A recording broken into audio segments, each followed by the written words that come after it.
Certaines municipalités du Témiscamingue subissent des hausses importantes de leurs coûts de déneigement, des augmentations qui varient entre 40 à 180 % À Rouyn-Noranda et Val-d'Or, les coûts aussi augmentent pour la mairesse Diane Dallaire.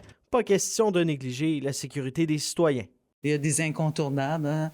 Et puis c'est certain qu'au niveau du déneigement, il faut que le service soit là pour les citoyens. Alors oui, il y a des augmentations de coûts, mais les services sont assurés pour les citoyens. Effectivement, tout coûte plus cher, l'approvisionnement, les contrats qui sont octroyés. Je pense que les citoyens et citoyennes sont à même aussi de constater qu'eux aussi, leur facture de déneigement augmente, ces choses-là.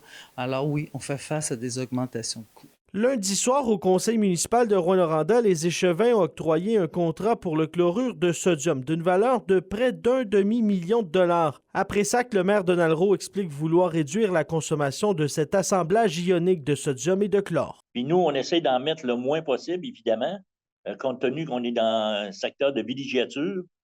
On veut protéger aussi nos berges sur le bord du lac.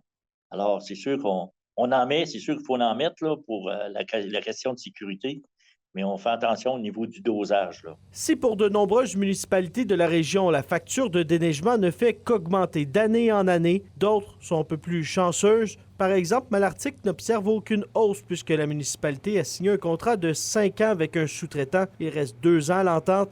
Il s'agit d'une façon de protéger des augmentations, selon le maire Martin Ferron. Vincent Tremblay, RNC Nouvelles, à Rouyn-Noranda.